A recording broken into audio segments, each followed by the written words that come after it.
My name is Michel Gagnon. I'm Executive Director of Maison Crossroad. It's a community agency that works with federal parolees that come out of the federal penitentiaries. By the way, people who are sentenced to federal penitentiaries are men who've been sentenced to jail for 2 years plus a day. So usually there are crimes a little more serious than the misdemeanors that send people to provincial prisons.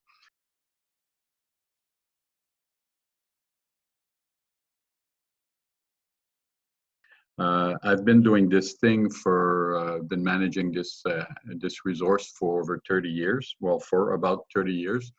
15 to 20 years ago, we noticed that the population in the penitentiary was aging quite fast. When I started the halfway house, the average age of people sent to the halfway house was 34 years old.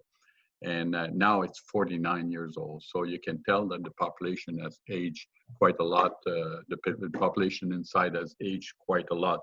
So we created a number of programs, including Service Oxygène, which is a discharge planning kind of programs to work with elderly inmates and parolees.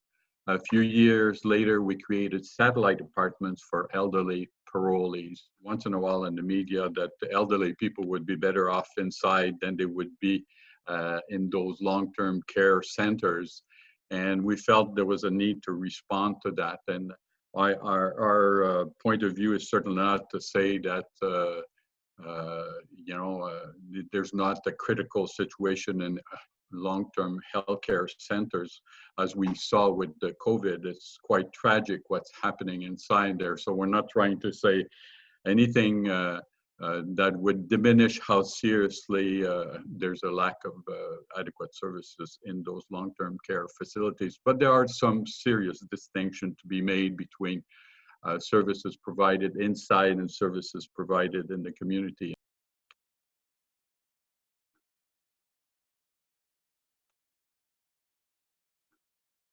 There's a lot to be said too about the facilities themselves. I mean, the penitentiaries were designed sometime 50, 70 years ago, and they were designed for younger people, men and women. So,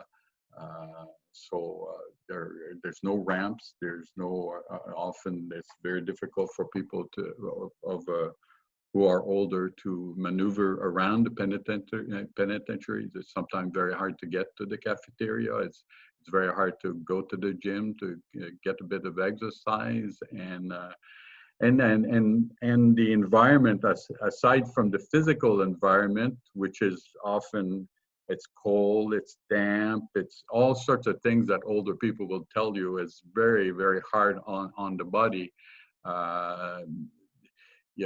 The services are, I mean, I'm certainly not going to say that the people in the penitentiary are not doing their best, but they're not there to help elderly people. They're there to kind of just provide the care that is required, but not past that. So often the needs of the elderly inmates will people will be skeptical about, if you need more medication or if you need more services. So it's very minimal, and often you're not trusted when you speak about your needs because you're in the penitentiary. You're supposed to be a bad guy, and so it's very, very complicated.